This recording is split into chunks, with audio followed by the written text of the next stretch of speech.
Sabrosura here. Welcome back. Today I'm doing a album review on collaboration with the Shield Dude on a Couch. How are you? I'm good. How are you? Good, good.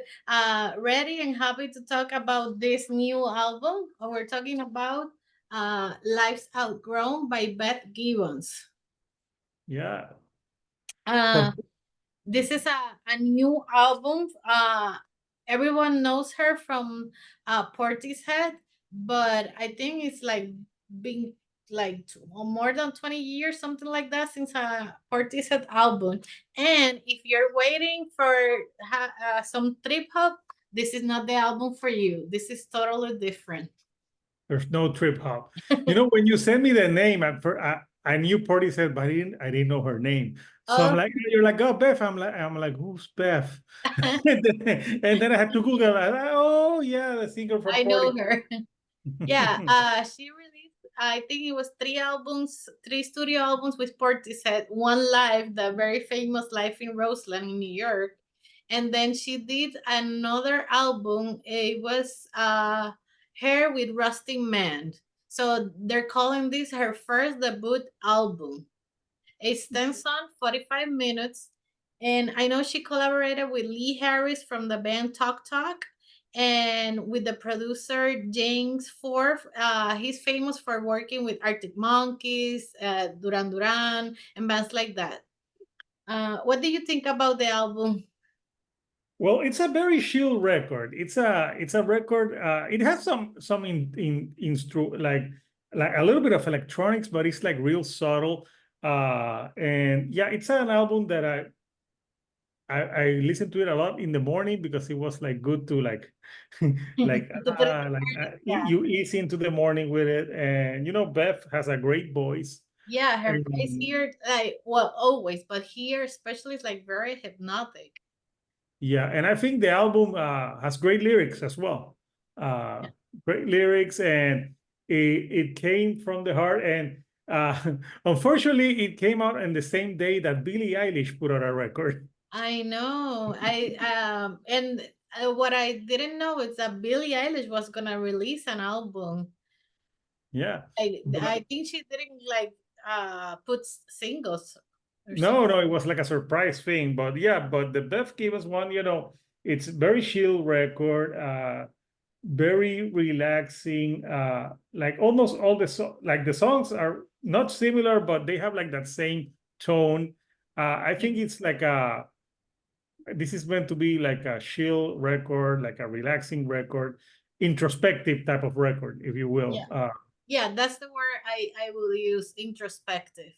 Yeah. Um, I know after the first single, I said I would love this album, so I pre-ordered the album because I love Beck Gibbons, I love her voice, and everything that she put out before, it's great. So, and I really like that single that came out early this year. Um, it has like a folky production, Which one was the single? floating on a moment. Oh, the second song. Yeah, that was the first single. And then a few months later, she released Reaching Out. And the last single that almost like few days before the release of the album, it was Lost Changes. Yeah. The thing is, I went into this album without hearing anything. So I Which I think experienced, that's good with fresh ears and yeah, and without being a fanboy or something like. So yeah, I enjoyed it.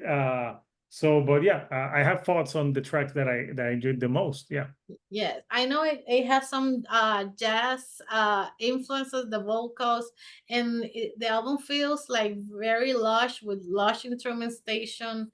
Uh, it also has like a tribal quality Yeah. in the percussion, the drums. Um, her Yeah. voice, like that, her voice, even though she's older, when she was in Portishead, like her voice, it's still like amazing, and it has like some edge. I don't know, I really enjoy her voice here. Like you can, because like you said, it has like some electronics, but they're very minimal. It's more strings, guitars, Yeah. Bird noises at the end. yeah, it has like bird noises. Uh, I know she wrote this album over a decade, with topics including motherhood, anxiety, menopause, that nobody wrote writes about that, and of course mortality. She says like a lot of people start dying on her, family, friends. So it has a little bit about grief and mortality. um it's it's quite different, the lyrics from her previous work. I think it's more personal, and it's colored by that grief and that and those goodbyes. And I like the album title, Life's Outgrown. Yeah, Yeah. it's a great title. Yeah, because since it's a reflective, introspective record, maybe it has to do with her outgrowing things from her past, or like uh I don't know the meaning of it, but I thought it was a good title. And the cover is just her and for like different different type of faces that maybe it can symbolize different like moods. Yeah, and also like what you like you said, it could be like her growing her past selves, like different bets. And I saw on your Instagram that she put you a note because you were one of the pre-orders. What did the note say? Uh, Ah, life's not grown. it's just a doodle of her. She and what I like, it's not a print. It's like handmade. It's Nice. the name of the album, and it says like "Life's Outgrown." A little drawing of her, and this drawing remind me of the John Lennon doodles he used to do.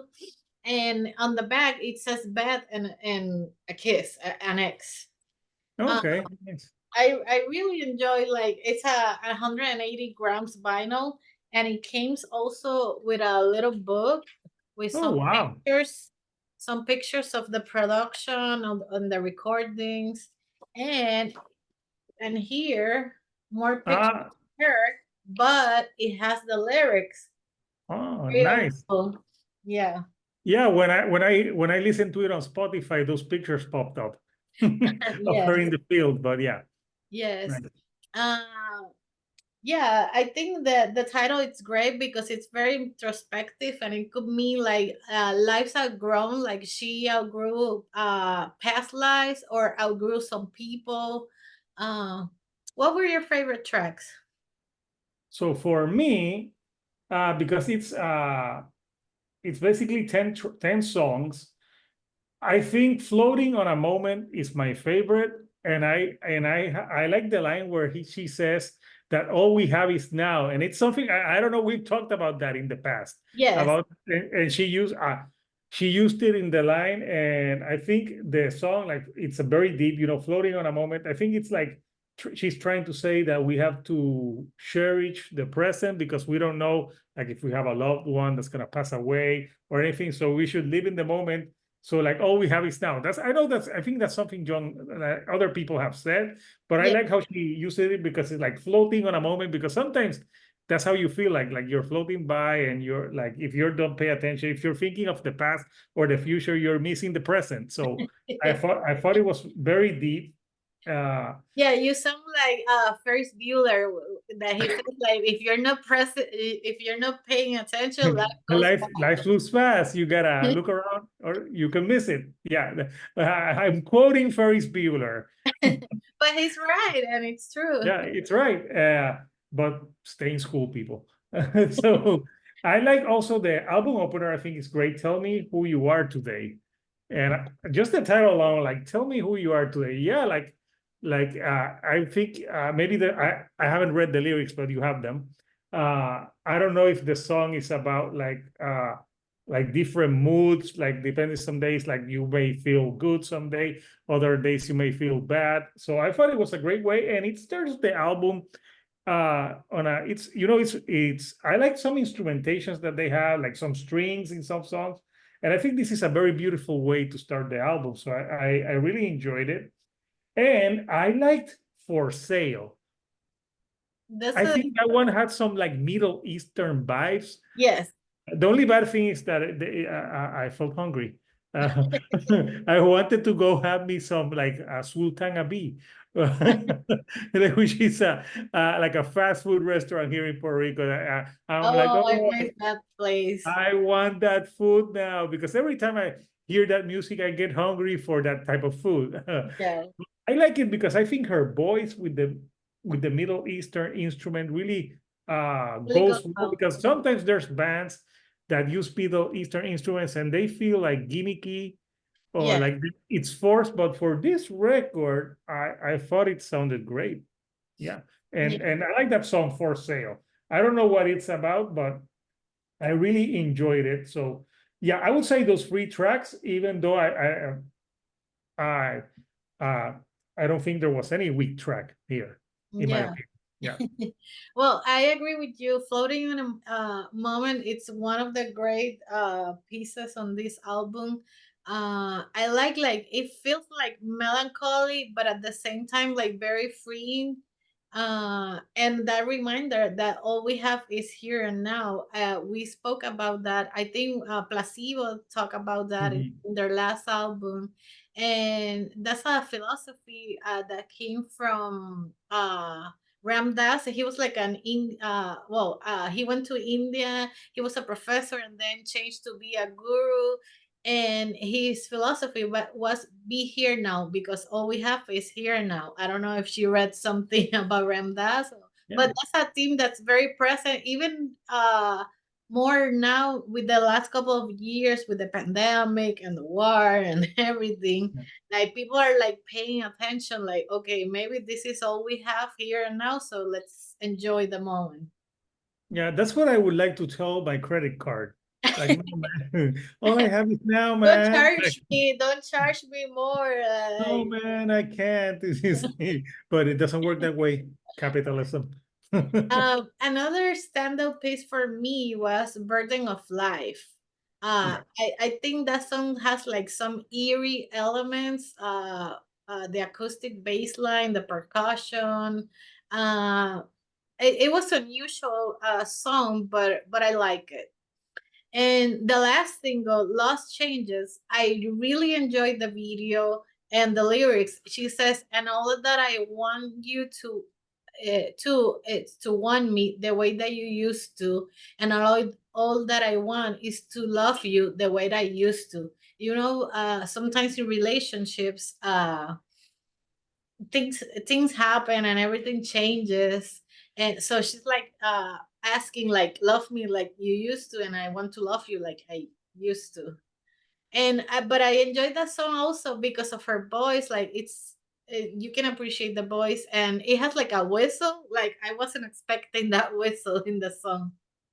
Yeah, I can't whistle, so I couldn't do it. Me neither, me neither. But I think that's why I like whistles, because I can't do it, but it goes well in the song. And there was two songs that remind me a lot of Radiohead, that album that almost nobody liked, or Oh, the one that's white with the bubbles. Hell to the Thief. No, Yeah. Oh, Hail to the Thief. Okay. Hell to the Thief. I think that the song Rewind, it remind me of There, the song There by Radiohead. And then the song Oceans remind me of Radiohead, but it also remind me of the last album from Portishead, when she that's the closer of that album, it's called Threads. So I felt like Oceans was like a continuation of that song. And the lyrics, it feels almost like an eulogy, like, after you die, this is what I want uh to be, or like merge in the ocean. Yeah, no, no. It's a very deep record, and uh, you have the lyrics, so you, so you, Yeah. yeah. I think it ends great also with "Whispering Love." Oh yes, that's a great way to, like, it goes like, because the album starts like very slow and then it grows on Mhm. you. And like, for example, the other song that was a single, Reaching Out, like, Floating in a Moment was like great, and then Reaching Out, it feels like more anxious, like desperate Yeah, that feeling. one kind of reminded me a little bit of Florence and the Machine. Yes, yes. Mhm. Sometimes it reminds me of Florence. Sometimes it reminds me of Kate Bush, especially the voices. But at this one, you're right. It reminds me a little Yeah. of Florence. And I also read that that song was heavily inspired by Hell to the Thief too. Okay. So she's a fan of that Radiohead album. Yes, apparently. Uh, but I think, yeah, the record's great from start to finish. I didn't find any weak tracks, and even though it's 45 minutes, it goes fast. Yeah. I would ask for your rating, but you already gave it away on Facebook. What? How would you rate this album? Well, I know you. Well, for me, it's good. It's not something that I have to be in the mood to listen to this. Okay. But I couldn't find anything wrong with it. But I think because of my taste, I would give it like a 9 out of 10. Yeah, Okay. Yeah. very, very solid record. And if you're expecting Portishead trip hop, no, this is No. not. This is not a trip hop record. This is a more mature record. Uh, More like singer songwriter, like there's instrumentation, there's some Yeah. electronics, but it's subtle. But Yeah. yeah, I It would say feels 9 very out of 10. personal, like you said, very introspective. Yeah, it's a great record, but it's not usually what I listen to, but I respect it because it's good. Just because something isn't like or something that is bad. It's really great, and I think the lyrics are like I like the deepness, and I like that it has a good flow to it, the whole album. So yeah, 9 out of 10 for me. Yeah, like I said, and it's a great solid record. It reminds me a little of the last album from Bowie, Black Star, but without being that somber, because it Mm. talks about mortality and things like that, grief, but it's less somber. Like this feels like a little melancholic and more hopeful than that Bowie album. For me, it's a 10. Yeah. Yeah, I yeah. think I was thinking this is gonna maybe. be in my top five. Yeah, I I'm sure this is gonna be in the top I, five of your year for yeah, you. I was thinking 9, but it's like the more I listen, the more I enjoy it, and I really enjoyed like the whole vinyl and the postcard signed by her and everything, and the lyrics and the voice, it's great. So it's a 10 out of 10. So yeah, so yeah, I say 9. It's great. I couldn't find anything wrong with it either. Yeah. Uh, so what's new for you, Hector? What do you have next in your channel? So next on my channel, I plan to review the new Puya album, Oh, nice. which is The their band first from Puerto album. Rico. Yeah, their first album in more than like it's been a long time. So they're putting out a new album this Friday. Hopefully I won't have it for Friday, but hopefully for the weekend, maybe Saturday to have that Puya album review. Uh, I was thinking I may review that Billie Eilish record. Uh, Thinking I'm not sure yet if I'll review that one. But I have a few interviews coming up, and this weekend I have an Is It That Bad where we're talking about Tool Fear Inoculum. So Oh, wow. that's gonna be on Sunday. That's gonna be interesting. Well, if you haven't subscribed to Hector, the Shield Dude and a Couch, do it. He has interviews, Is It That Bad series, reviews. We have collaborations together. And if you haven't subscribed to me, please do. I will have more reviews and we'll keep doing Sabrosura recommendations on vinyls, where I share my collection little by little. Nice. Thank you, people, and we'll see you soon with more Sabrosura recommendation. Thank you. Bye.